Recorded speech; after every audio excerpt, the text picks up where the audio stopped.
ایسے کھانا کھلائے تو اس دسترخوان پہ کھانے کے لیے آنا اس کا اور رنگ ہوتا ہے، لیکن افطار کا دسترخوان جب بچھتا ہے اور لوگ جب اس کے اوپر آتے ہیں، امیر بھی آتے ہیں غریب بھی آتے ہیں، تو اللہ کی دی ہوئی نعمتیں جو دسترخوان پہ پڑی ہوتی ہیں ان کو اٹھاتے ہیں، کام و دہن کی تسکین کا سامان کرتے ہیں، عزت نفس بھی مجروح نہیں ہوتی اور طرح طرح کی نعمتیں کھانا بھی دستیاب ہو جاتی ہیں۔ تو یہ ایک مہینہ ہے مواسات کا، اس میں رزق بڑھ جاتا ہے، غرباء تک بھی اللہ کی نعمتیں وہ پہنچتی ہیں جو عام دنوں میں ان کو میسر نہیں ہوتی، اور امراء بھی نعمتوں کا لطف لیتے ہیں، نعمتوں کا مزہ انہیں آتا ہے، اس لیے کہ بھوک کاٹنے کے بعد جب ان کو نعمت میسر آتی ہے تو پھر انہیں احساس ہوتا ہے۔ جو شخص ہر وقت سیراب رہتا ہے تو اس کو کیا پتا کہ شدید بھوک کے بعد کھانے کا لطف کیا ہوتا ہے، سخت پیاس کے بعد میٹھا اور ٹھنڈا مشروب جب رگوں کو تر کرتے ہوئے معدے تک پہنچتا ہے تو اس کی تراوت، اس کی ٹھنڈک، اس کی لذت، اس کا کیف و سرور، اس کی عذوبت کس طرح راحت بخشتی ہے۔ اسی لیے میرے اور آپ کے آقا و مولا نے ایک دوسرے مقام پہ ارشاد فرمایا، للصائم فرحتان، فرحۃ عند فطرہ و فرحۃ عند لقاء ربہ۔ روزے دار کے لیے دو خوشیاں ہیں، ایک خوشی اسے تب ملتی ہے جب وہ روزہ افطار کرتا ہے، وہ لمحے مسرتوں کے ہوتے ہیں، ایک روحانی احساس ہوتا ہے، اتنا لمبا دن، اتنا سخت دن، گرمی کی شدت، مالک تیرا شکر ہے لمحہ اختتام پہنچا، اور یہ اتنا لمبا دن تیرے حکم کی تعمیل کرتے ہوئے بسر ہوتی ہے۔ ایک تو روزہ کھولتے ہوئے وہ ایک سرشاری ہوتی ہے، وہ ایک لذت ہوتی ہے، روحانی تسکین ہوتی ہے۔ آج کل وہ افطار کے دسترخوان لگتے ہیں تو جس طرح ہمارے سارے معاملات جو ہیں وہ ملوث ہو گئے ہیں ریا سے، تصنع سے، اس طرح افطار بھی ایک فیشن کے طور پہ فروغ پا رہی ہے۔ تو اس میں امراء کو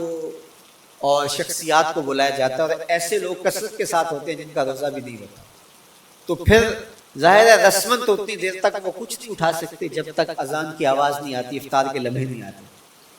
تو اس وقت جو روزہ دار ہوتا ہے جب وہ مشروب لے رہا ہوتا ہے، جب وہ کوئی لقمہ اتار رہا ہوتا ہے، تو اس کی جو فرحت ہوتی ہے، اور جس نے روزہ نہیں رکھا وہ بھی افطار کے دسترخوان پہ بیٹھا ہے، تو کیا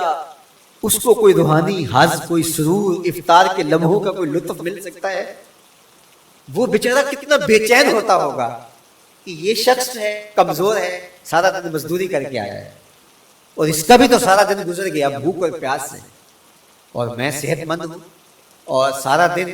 ٹھنڈے ماحول میں رہا ہوں اور مجھے توفیق نہیں ملی، تو وہ گھونٹ کتنے مشکل اس کے لیے ہوتے ہیں۔ اور روزہ دار کے لیے کس قدر وہ آسودہ بخش لمحے ہوتے ہیں کہ جب اس کو یہ مسرت ہو رہی ہوتی ہے کہ مالک تیرا شکر، گرم موسم، زبان کانٹا، حلق خشک، اور تو نے تکمیل تک لمحے پہنچائے اور میرا دن خیریت سے گزر گیا، تو وہ اس کے لیے ایک خوشی کا لمحہ، روحانی مسرت کی کیفیت ہے۔ اور دوسری کہ جب وہ ٹھنڈا اور میٹھا مشروب، سارے دن کی سوکھی ہوئی زبان اور خشک حلق، اور انسان کی جو ہے وہ رگیں بھی، انتڑیاں بھی خشک ہو چکی ہوتی ہیں، تو ٹھنڈا اور میٹھا مشروب جب انسان کے معدے کی طرف بڑھ رہا ہوتا ہے، زبان بولے نہ بولے، ایک ایک رواں اللہ کی حمد بول رہا ہوتا ہے، اور تشکر انسان کے رگ و ریشہ سے ادا ہو رہا ہوتا ہے، اور اس کی کیفیت، اس کی سرشاریاں، اس کی لذتیں وہ دیکھنے کی ہوتی ہیں۔ تو کہا للصائم فرحتان، روزے دار کو تو ایک فرحت اس وقت ملتی ہے عند فطرہ ہی، جب وہ روزہ کھولتا ہے، روحانی فرحت بھی، جسمانی فرحت بھی، وفرحۃ عند لقاء ربہ، اور دوسری فرحت اور دوسری خوشی اسے تب ملے گی جب اس روزے کے صلے میں اللہ تعالیٰ اپنے رخ انور سے پردہ اٹھا دے گا اور روزہ دار کو اپنے دیدار کی دولت عطا کرے، تو وہ پھر منظر دیکھنے والا ہوگا، روزہ دار کی آنکھیں ٹھنڈی ہو جائیں گی۔ اصل افطار تو وہ ہوگی نا، اللہ اکبر، اصل تو شربت دیدار ملے گا جو روح کی پیاس بجھا دے گا، جو من کی بھوک مٹا دے گا۔ تو کہا للصائم فرحتان، فرحۃ عند فطرہ و فرحۃ عند لقاء ربہ، روزہ دار کے لیے دو خوشیاں ہیں، ایک خوشی وہ ہے جب اس کے جسم کی پیاس بجھتی ہے، اور ایک خوشی تب ملے گی جب روح کی بھوک مٹے گی، جب من کی پیاس بجھے گی، اور پھر وہ سرشاریوں کے عالم میں دیکھتا ہی چلا جائے گا اور وہ سیراب ہی نہیں ہو پائے گا کہ میں ان دو آنکھوں سے دیکھ رہا ہوں، کاش کے لو لو دے مڈ لک لک چشمہ، ایک کھولا تھے ایک کجا ہوں۔ وہ اس آرزو میں ہوگا کہ میرا رواں رواں آنکھ بن جائے اور میں اس دیدار سے فیضیاب ہوتا چلا جاؤں۔ تو وہ کیا لمحے ہوں گے، وہ کیا گھڑیاں ہوں گی، وہ کیا ساعتیں ہوں گی، کوئی لفظ نہیں ہے جن لفظوں میں ان حقیقتوں کو بیان کیا جا سکے، اس لیے کہ وہ منظر ہی وراء الورا ہوگا۔ تو روزہ دار کو فرحت ملتی ہے جب وہ روزہ کھولتا ہے۔ فرمایا وَشَهْرٌ يُزَادُ فِيهِ رِزْقُ الْمُؤْمِنِ، اس میں مومن کا رزق بڑھا دیا جاتا ہے۔ وَمَنْ فَطَّرَ فِيهِ صَائِمًا كَانَ مَغْفِرَةً لِذُنُوبِهِ، جس نے روزہ دار کا روزہ افطار کروایا۔ اللہ کے محبوب فرماتے ہیں کہ ایک تو خود روزہ رکھا اور دوسری سعادت یہ ہے کہ ماہ صیام میں روزہ دار کا روزہ افطار کروایا۔ آپ شریعت بیضاء کو بنظر عمیق مطالعہ کر کے دیکھیں، ماہ صیام میں بہت زیادہ اس بات پہ زور دیا گیا ہے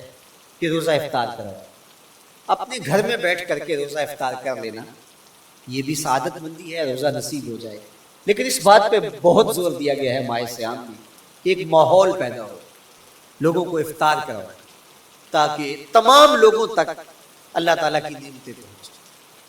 اور لوگوں تک جو ہے وہ رمضان المبارک کی برکتیں پہنچیں۔ تو ارشاد فرمایا وَمَنْ فَطَّرَ فِيهِ صَائِمًا،